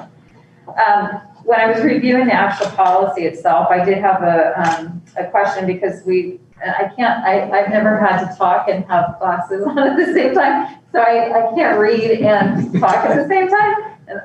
But it says in here somewhere, I believe it specifies the percentage, and I started thinking in my head, do we want to have a phrase of whichever is greater, because the percentage could change based on our expenses, or we say 17% now, but if we're looking at developing a policy, I mean, that 17% could represent different numbers as we change. Does that make sense? I think it is important to continue that percentage, kind of as we noted, as I noted a little earlier, in terms of actual dollars, our reserve, has not decreased. Has stayed relatively level since 2011, but that was obviously at a low point in terms of funding and in terms of expenditures, given it was at the height of the impact of the Great Recession. And so the fund balance has decreased in terms of percentage, down to just under 13%, which is now under 2 months of payroll costs. And I think if you include the percentage, that ensures that as the district's budget grows, that reserve is required to grow as well, staying at the same percentage. But I don't know if I answered your question. I said whichever is higher, like adding a phrase in, because 17% is based on a number that is set for now, but not necessarily going forward because of what you just said. Okay. Is that, I mean, I think we gotta word it more clearly. Okay. I think what you're saying is what we mean, but if it's not clear, then we just need to be a little more clear. We can work on that. We want to do what you're saying. Right, and that's right. Exactly. And I think 17% is like a defined thing that shouldn't be defined because it's based on a different number. Like it's because I don't know. We can work on that. Okay. That's a wording thing, I think. Okay. Trustee Miller? Couple of points. So Yancey, thank you very much. This reflects an awful lot of work where we were a year ago in this conversation compared to the proposal policy. This is really has a lot more thought already put into it, and I appreciate the time you've taken to reflect on this. A couple of points. In the reason we need reserves that are as follows. First, 3% reserve is really 0% reserve. Because the question is, what is the percent, what is that reserve against? What event are you trying to prevent? And the county office comes in and takes over the school district if we only have 3% cash left. So if you're at 3%, you're already at 0, the county's coming in to take you over. So 3% isn't a number, that's their reserve, and so gives them time to act, but it gives us 0 times to act. And we have been down, when I first got here, we were down to those levels, and we had a school failure, we had a roof failure at San Ramon, and we were forced to sell property for $3 million that we probably could have gotten $9 million for if we could have planned it and prepared for it. So what a reserve gives you is the chance to be thoughtful and reflective and strategic about the financial decisions you have to make. It doesn't prevent you from hard times or declining enrollment. It just gives you the time to be able to accommodate it in a way that is the best financial model for the institution. I was at a meeting with the College of Marin, and they ended up having to make a loan that went at 15% a decade ago, and they're with no prepayment, so they're paying 15% on their funds because they had to strike the deal when they had to strike the deal. They got backed into a corner. This district, we have to run this district in a way so we're never backed into a corner. And 3% is 0. So the 16% really is, it's a percent above 3% that what we should be thinking. So 16% is really 13%. So let's get that straight, because that's what we're trying to protect against as a county takeover. And then the question of, is it the lesser of, the question that Trustee Gasson has asked, when you make it as a percent, it's either 2 months of 12 months, which is a percentage, or whatever, $16 million of $100 million, whatever your expense budget is. So the model of expressing it as a percent actually already has scalability built into it. Is the cost of education goes up, the amount of the reserve has to go up. And as Yancey's pointed out, we've held our cash reserve better than we thought, but it's become a smaller and smaller percentage of the district as the district is growing from a $60 million enterprise to a $100 million enterprise just because of inflation. So making it, expressing it as a percent of total expense, which is probably a more stable number than total income, as a percent of total expense, I agree with. And if we can add some language for Trustee Gasson's concerns, great. But I think you've got the core of it, which is it's got to scale year over year. We don't have to go back and revisit this every year. It's got to be self-scaling. And I would argue that it should be 2 months of reserve over the 3% that the county requires of us. So I would probably argue, and that conversation we can have amongst us as we go forward. And then the last question, so we understand what we're protecting against.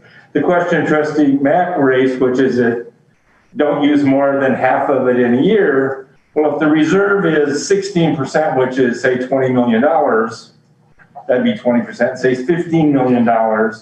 We have been in that situation and we have spent down the $15 million to, I don't have the slide in front of me, Yancy, but we have spent like 20% of that each month for each year for the last 5 years. So when we were in trouble, we were spending it off at the rate of about 20% a year or 15% a year. If we spent half of it in any one year, that means we had a $8 million emergency. And if we have an $8 million emergency, I mean, that would mean that there was a COVID crisis and the state tax revenue had disappeared or something. I mean, it's not that it's never going to happen, but it is nothing in our history has ever come near requiring us to spend an extra $8 million. I'm not sure next year's not going to require that of us, but that's a lot. Half of it in any one year is a really non-realistic constraint. It ought to be more like 20% in any one year or something, or not stated in the board's responsible.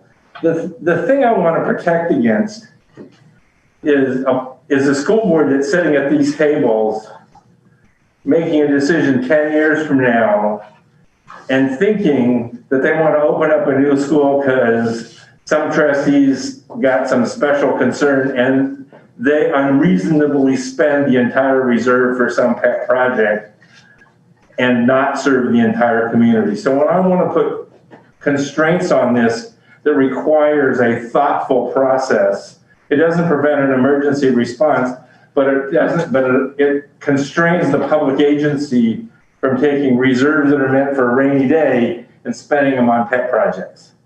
And so if you guys can help that conversation, because you can look around public agencies and know that exactly happens pretty predictably.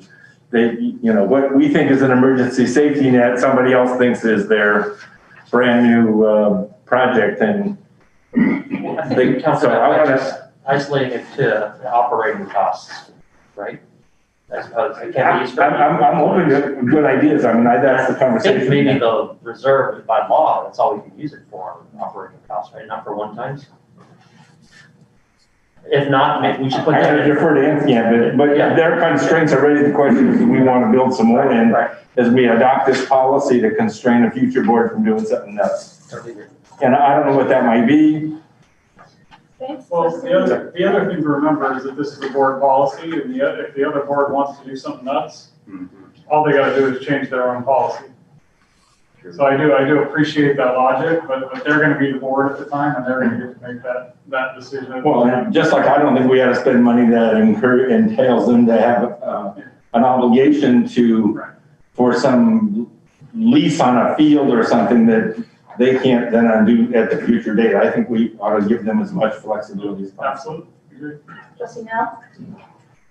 Thank you. So I agree. We need a policy because when something comes up, we need to go to the policy so we can work amongst ourselves to come up with a solution. And it's still an extreme. It's true. Any board can vote their policy out and put the policy they want in, so there's little control, but at least we have a policy where now we don't have one. Now there's one that they got to go to, and the first thing they got to do is change it. So I support the concept. So a couple of questions. I was going to ask about the limitation of 1/2 per year, because I was thinking, is that a liquidity issue? So Yancy, I just kind of want to know, some kind of an explanation as to what is this real money, and how is it stored? I'm trying to simplify what the reserve actually is, and do we need to control its distribution based on liquidity decisions, or originally I was somewhat similar to Trustee Mack, thinking this seemed like a somewhat arbitrary limitation, because what if we needed 90% of it to solve the problem in a year, but if we couldn't do that, it was going to double the problem next year, which quite frankly is the case in most situations. So if you can put the fire out that's better than putting half the fire out. So I'm concerned about the limitation, and if it's not liquidity, then I would argue that maybe some other controls or some other justifications might be necessary, but it seems a little arbitrary. Though I do respect Trustee Miller's perspective, I think you don't want people running out trying to develop pet projects to take advantage of it. But I think that would be difficult in the policy in general, because they'd have to go to this policy, justify a pet project in some way. So right now, I guess what I'm saying is I want a little more flexibility on how the funds are used once a board decides an emergency has been declared. I'm a little, are we going to bring this back? Because I don't know if we have enough time to discuss what constitutes an emergency between 7 individuals and staff. Yeah, I'd like to bring it back. But Yeah. oh yeah. So the other thing I had, although I do like the suggestion that we have a triggering event that has a beginning and an end date of some kind, we can determine that so we can start the clock on the replenishment. But the one thing it says there's nothing in here, the one thing I don't see in here, maybe you addressed it in a different ways, but why are we settling for this number of 16.7, 17%? Where is the built-in growth? Where is the set aside on a regular basis to bring this up to the state average or something along those lines? It seems like there's no savings plan here. So if we're going to have a reserve and we're going to protect it, what are we going to do to grow it? So I'd like to address 2 points. In terms of the 2 years and the thought behind it, this number one, it mirrors the state's rainy day fund reserve that was passed by Governor Brown. And it comes around the impact of the last economic crises that we've seen. May that be the Great Recession, where 2009 through 2012, a 3+ year period, whether it was the dot-com boom, bust that was at least 2 to 3 year impact on schools, even going back into the early 90s, that these fiscal emergencies, have almost never been a single year impact. And so what this proposes and looks to do is to address the knowledge that almost every fiscal emergency that we've seen, over the last 50 years has not been a single year. And, even in the COVID emergency, the governor's budget reduction of 10% was approximately $7 million, to NUSD, which would have fit within approximately that 1/2 of the use of that year. And that has been the single largest impact, with the potential exception of 2009, depending on what district you were going into there. So that's the thought pattern around there. In terms of growth, I do agree with you in terms of, how does this push us to increase? But this truly is a minimum, reserve. If we have this as a minimum reserve, I expect, year to year, hopefully we will, keep a reserve level above this, because, this is the minimum, board approved reserve. And if this is the board approved reserve, I would probably see that we would be a couple percentage above this year to year, just given the natural uncertainty that we have around some of our costs coming in.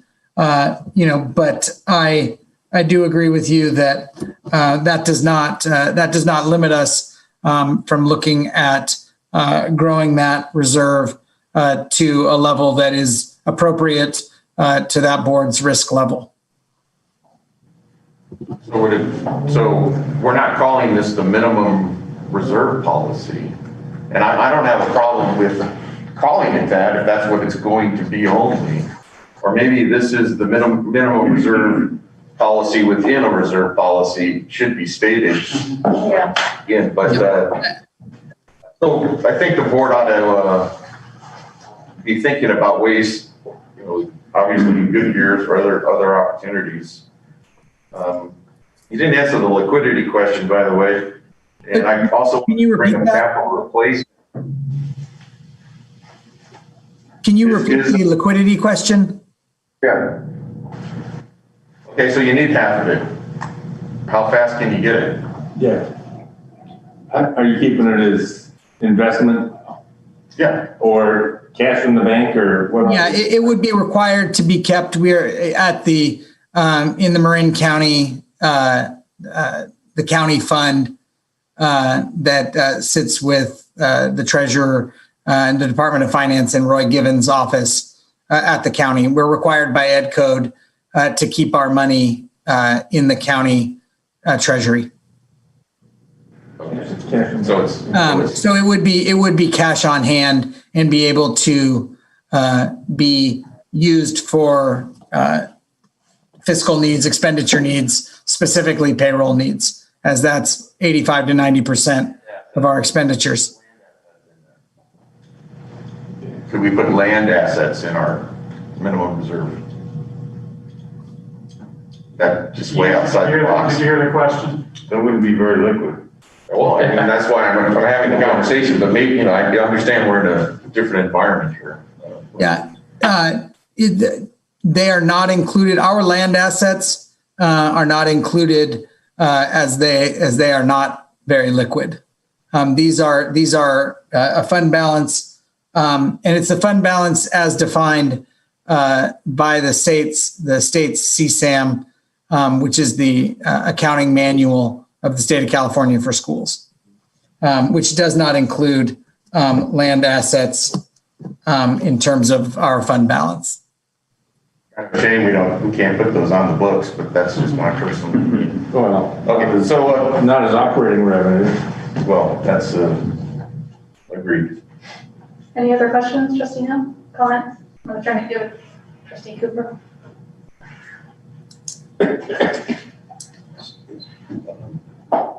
Yeah, I think maybe just a question around what constitutes a fiscal emergency. Is a strike a fiscal emergency? Yeah, it sounds like a good conversation to have. Yeah. I mean, might become narrow things down. You know, first we agree on overall parameters, and then we start defining the pieces of it. All right, so I agree with that. This is a kind of. This is a staff report. We're just giving suggestions the question is, Yancy, did you get enough direction from us or you didn't have it from us? Oh, pardon me. That's good, all right. Would you like? I'm sorry. No, I don't want to be board president. I work hard not to do that job. I know what you're up to. You were the sweetest person, letting everybody else go first. Well, I want to hear what, Derek has some great comments there, and so did Trustee Mack, and I think, Yancy, thank you for this. I think this is a great step forward. It's a good start. I think putting parameters around what we spend our reserves on is good. We put time limits on them. I would like to see Trustee Mack's, I'm in support of defining what that end triggered fiscal emergency. What defines the end of the fiscal emergency? I think that's something to be included. I also think adding language about, what it can be spent on, that would be a good kind of, I kind of like there's a limit of half, 50% or whatever it would work out to be, but also limit it in scope. Well, this is what it can't be Trustee Miller's comment about a pet project, for example. Well, you're not going to build a nice museum at one of our school sites for using the reserves for that. So defining that would be my suggestion. And I think that's it. A lot of good comments. Okay. So I'll suggest this, that we bring this to closure on this. I think Yancy's got quite a few notes and some revisions will come before. This is just a first reading and it's just a staff report, so we're not doing any approval. And it'll come back maybe the December 1st or the following meeting after that. Is that good, Nancy? Do you need anything else or? No, I think I've got a lot of good notes here. I think 3 or 4 of them will be relatively straightforward, and then we'll bring back a revised update, and I'm sure we'll have a spirited discussion on those last couple of issues. So this is great. Thank you. Okay. And thank you for the board for directing me to do this. I think this will be a very important step around our around fiscal controls and fiscal stability in the district. So thank you. Okay, thank you. All right, so we'll move on to the remaining item. This is 15B, the budget balancing process. Nancy still presenting this last item. All righty. Sorry, I'm getting.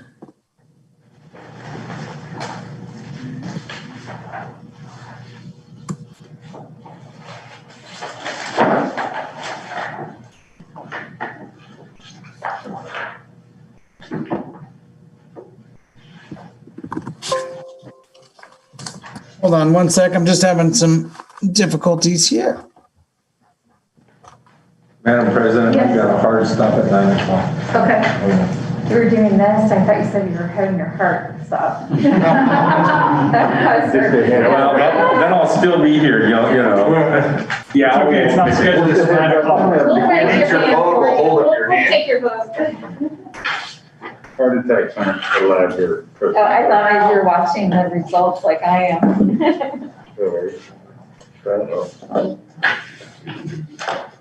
We know how the Nevada races coming out. I heard, yeah. But I'm gonna. Earlier. All right. Can everybody see that? We can. All right. This is becoming a familiar graphic. Yeah. All righty. Thank you.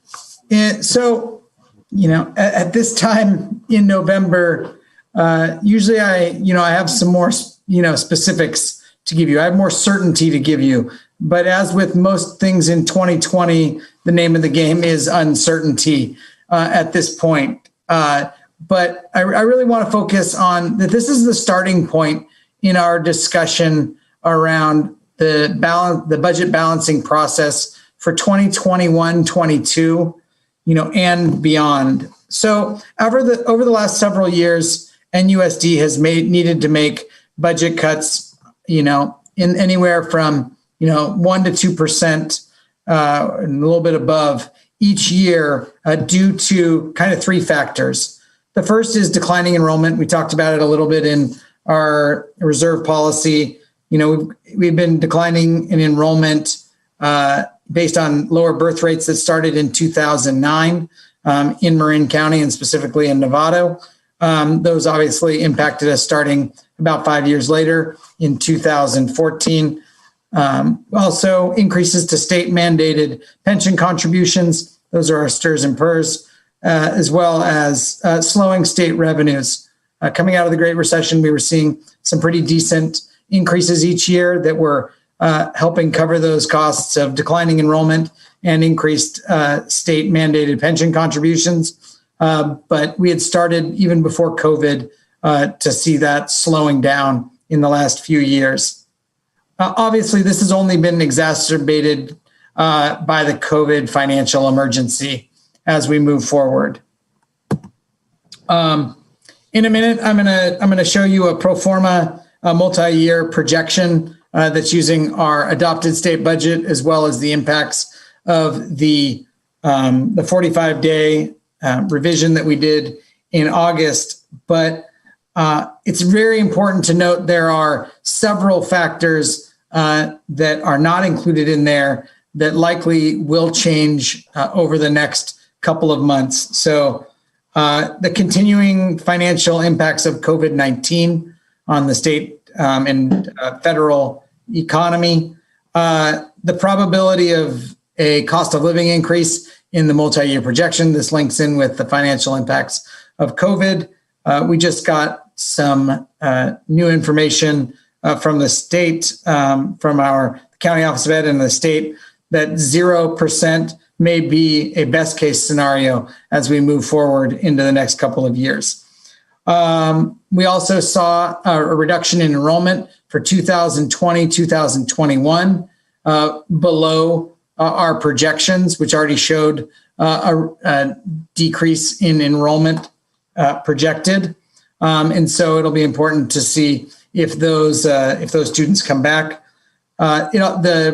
The multi-year projection also doesn't include the hold harmless for our ADA in 2020, 2021. That was part of the final adopted state budget.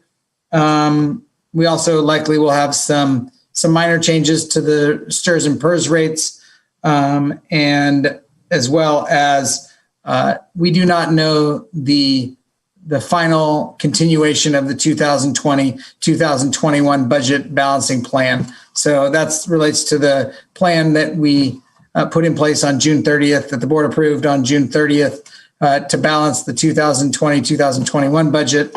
But we haven't taken action on whether some or many of those solutions will continue into the out years. NUSD, as well as many districts, are continuing to face unprecedented uncertainty. Just look at the course of the COVID-19 pandemic. While we are moving in a positive direction in Marin, if you look at nationwide and in some places in the state of California, obviously there's been recent spikes. We're in a third wave right now. We continue to monthly look at the state revenues for 2020, 2021. Thankfully, we've been a little bit above the significantly reduced projections for 2020, 2021, but that's obviously tenuous at best. We do have a potential of a prolonged recession. Where unknowns include our enrollment for 2021, 2022. We've seen as I believe Assistant Superintendent Ferrer noted, we've seen some reductions, especially in our TK and K enrollment for 2020, 2021, and it'll be important to see if those students return to us in the 2021, 2022 year. I noted November election, obviously tonight's election, that involves, kind of the first two, which is who will be the president and what Congress will that be. That will impact the potential of potential COVID stimulus. And at a state level, there's an important proposition, Proposition 15, which includes the split roll, which, although is not polling significantly well, still does have a chance to pass, and that could cause some significant changes. And then STRS and PERS rates, as we talked about before. So with all of that kind of background, I want to give you a pro forma multi-year projection. And I know pro forma because this is based on the board-approved NUSD budget multi-year projection as adjusted by the adjustments made in the board-approved 45-day revise on August 18th. As you can see at the bottom, this shows a potential deficit in the $4 to $5 million range in 2021-22 and 2022-23. And it also shows why it was so important that the board took action this spring and specifically on June 30th in the budget stabilization plan to balance the budget for 2020-2021. So I kind of want to get into what are the important dates moving forward and what's the process, going to be starting tonight with the election. Obviously, one of the key areas is our budget stakeholder engagement. And so we will be starting later this month in the process of building stakeholder engagement. In this process, on the 15th of December, we will bring a second interim budget update, which will include many of some of those uncertainties, updates on those. In January, we will get that second interim will also include a multi-year projection that'll be closer to the level of budget reductions that will be needed. In January, we'll have our updated enrollment projections and LCFF funding estimates, and that based on the governor's proposed 2021-22 budget. That will determine what magnitude of budget reduction, and that will be finalized in January of 2021. That moves along to the board's review and the approval of reductions, which would occur in February and March. And then based on those, lastly would be any certificated and classified layoffs that would be done by the statutory deadlines of March 15th and April 30th of 2021. Kind of to go bring it back a little bit and give a background, we noted over the last several years, we've been making reductions based on those factors of declining enrollment, state mandated increased PERS and STIRS, as well as slowing state funding. But to go over for the 2018-19 year, we impaneled a budget advisory committee, which made recommendations for $2.2 million of reductions. Building off the budget advisory committee into 2019-20, we did comprehensive outreach to all of our stakeholders and made recommendations of an additional $1.7 million in reductions. And then in 2020-21, and this is all pre-COVID, we pursued Measure A, the parcel tax extension of the increase, which was ultimately unsuccessful. We reorganized maintenance operations and transportation and eliminated 2 administrative positions, as well as reducing staffing due to declining enrollment. Kind of to put things in perspective, over those 3-year periods pre-COVID, we had a little under $5 million in reduction. Of that, the significant majority were related to 2 different categories. The first was specifically related to declining enrollment, and this is just reductions to our staffing that weren't based on staffing formula. They were just based on fewer students. But the big area directly was $1.5 million in administrative and district office related expenditures. What has the district and the board take action on post-COVID? So on May 19th, the board took immediate action, including a hiring freeze and a restriction on non-essential overtime travel, conferences, including expanded expenditure and contract reviews. And then, as I noted earlier, on June 30th, 2020, the board approved the 2020-2021 budget stabilization plan, which included $2.4 million in reduction, including freezing of certain positions, management furloughs, and the Federal CARES Act support for transition positions. So that's kind of where we're at. Stop sharing here for a minute. I do want to note this is a starting point. There are a lot of unknowns that are going to come into focus over the next couple of months as we start our stakeholder engagement process, and really in earnest in January when we determine the final level of budget reductions that may be required. I want to be clear; it's going to be a roller coaster over the next couple of months as we move forward in this process, and there's much more to come. But we definitely wanted to start out the process now. So with that, I'm happy to open it up to questions. So first of all, thank you very much. I think this is the sooner we start on this trip, the better. By the time the next big number we're going to get is the governor's budget in January, first week of January. And that's not, that's like just around the corner. We will not have sworn in the new president by January 6th. That's a January 20th event, whoever that person may be. We are up against it. And if you look at your numbers your deficit of 4 million in one year, 5 million in another. And then if we think about parcel tax consequences, and if that's not renewed, that's another millions of dollars in the year immediately thereafter. We clearly have a huge amount of work to do in terms of streamlining our operations.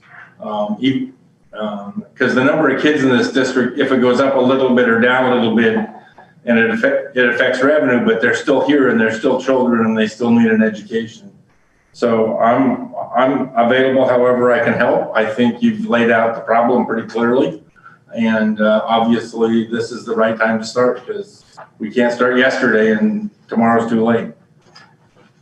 And sir, I'm gonna have to excuse myself, Yancy. I apologize for the rest of the conversation. Thanks. Any comments from the board? Well, Yancy, thank you for bringing this forward. Like you said, it's a starting point and there's more to come. So I know the next step is the budget committee, I guess, will be formed and go from there. So I know you'll keep this board informed on that, and I'm sure we'll have a couple board members on that committee as well. So more to come. So appreciate that. All right, that concludes our meeting this evening. And our next regular scheduled board meeting is December 1st. And so we have a month off, which is a little bit of a break for everybody. And Thanksgiving's in between all of that. And then December 15th is our the next meeting after the December 1st meeting. December 15th will be the swearing in of our new trustee and wishing adieu to our trustee Cooper and swearing in of the three of us who did not have a race. Oh, wait a minute, we don't have the results yet. So let's not just. We're not on the ballot. All right, this meeting's adjourned. Thank you. Good job. All right.